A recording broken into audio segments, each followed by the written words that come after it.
I'll get it.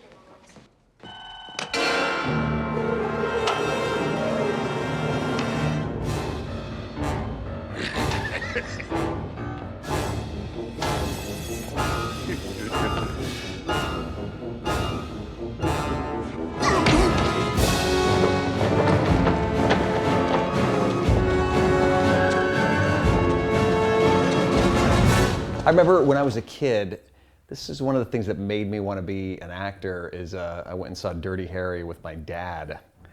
And I walked out of that movie thinking, you know, Clint Eastwood was great, but if it wasn't for Andy Robinson, I mean, you know, obviously I didn't digest it at that age that way, but I just thought, God, that guy was so awesome who played the bad guy.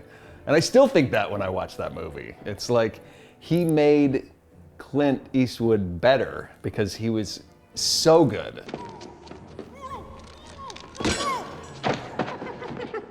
I remember this really well. I went in, I read, and it was Sam Raimi and Valerie McCaffrey, I think, and it was just like at this little office across the street here. And I remember I did a couple of scenes for him from the movie, and I just remember him looking at my resume and going like, oh wow, at that point I had done some, you know, low budget B movies and a lot of theater, and he was like, wow, you've done a lot of stuff, man. Yeah, other people have taken a chance on you. All right, yeah, I will too. And I thought, I left the thing going, I think I just got that part, I don't know. Like literally, and there was a bunch of other people there, but it was like 15 minutes later, I was driving home and my agent called and said like, hey, you got that part. Where is he? Where's who? Ghostman! I thought he was with you. I was living in Los Angeles at the time, and of course I knew Sam from Evil Dead 2, and I remember he was in his office in Universal Studios, and I called him from a payphone, and we got together, and it all worked out, and I got the part of Skip. Hey, Durant wants to know where Rick is, and he is hot. I mean, really hot. I've never really played a hero. I mean, I'm not tall enough, you know, to play a hero, so I love playing a villain.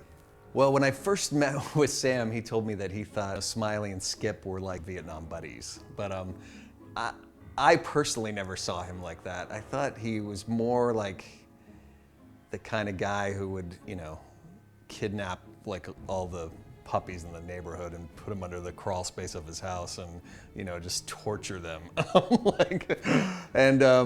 I think, you know, man of few words. But in the movie, I think he was the guy that most relished and got off on killing people. It was fun, you know, like the character was fun and over the top, you know. So it wasn't like one of these bad guys that you had to dig super deep for motivation, because he really was just like crazy. Bum leg?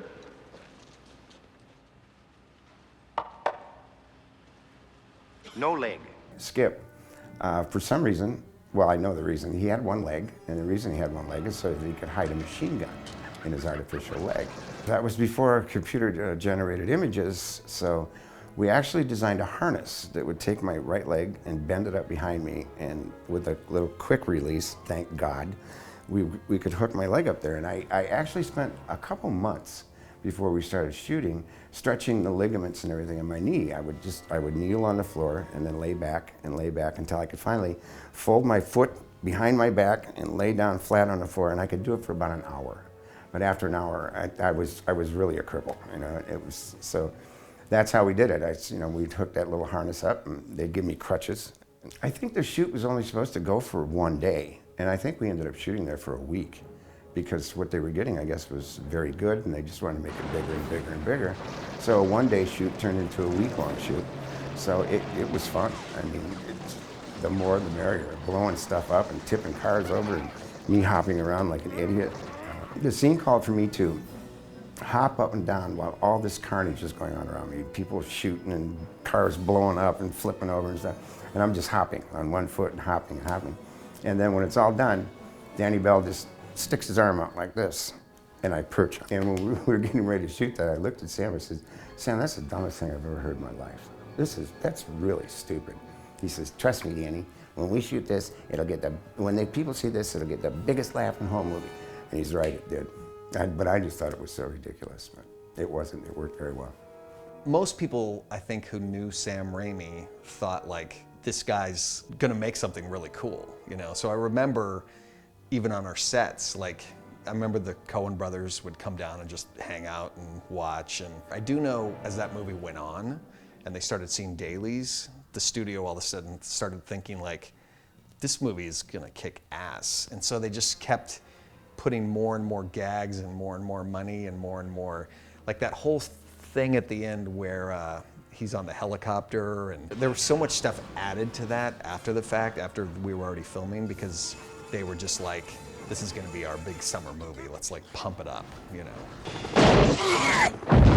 There were so many firearms on that set, and there was there were so many scenes where everyone was shooting and what. The first day we shot was, the first shot I actually did in the whole movie was we kicked in the door of this warehouse where, you know, Peyton Westlake was hiding.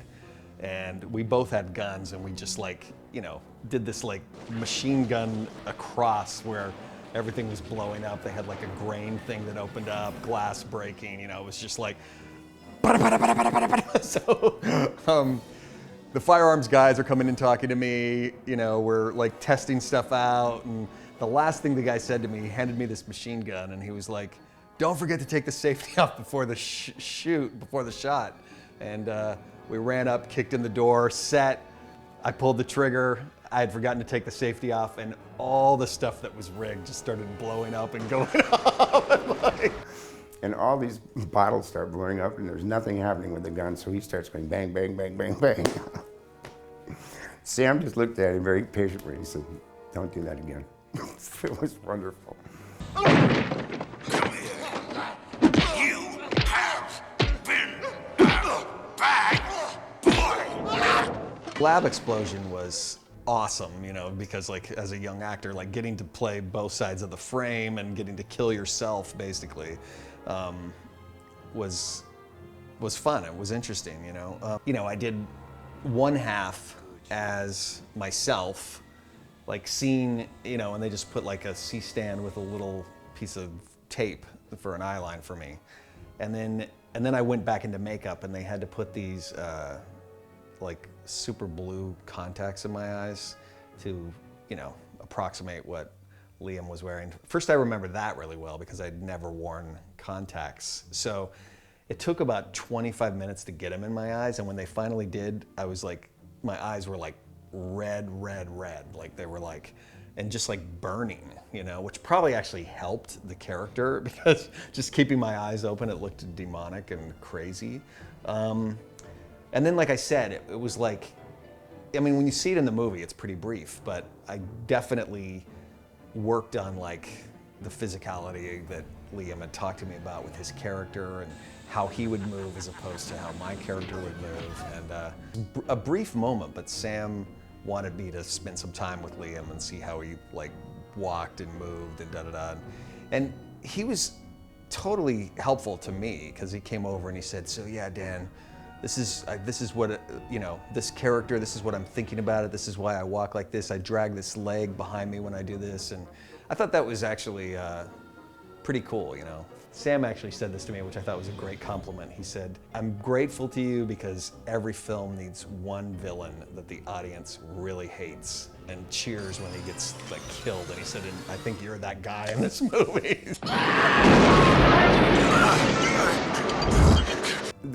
They spent an entire week killing my character in Darkman, but in the movie, I don't die. So this was my favorite scene in the movie, no one has ever seen. It's, they actually went out and found a one-legged stuntman that looked similar to me, same height and weight, basically. And they actually found a stuntman that had one leg. They built my apartment so that the floor were the walls, so that they could drop this stuntman down through 3 high-speed cameras. They threw my artificial leg first with a machine gun in it, and then they dropped him through it. And the whole purpose of doing it, filming it this way, was because Darkman grabs Skippy by the throat and throws him the entire length of his apartment, and there's no arc to it. He just goes whoosh, and smashes into this concrete cinder block wall, and then falls down to the floor.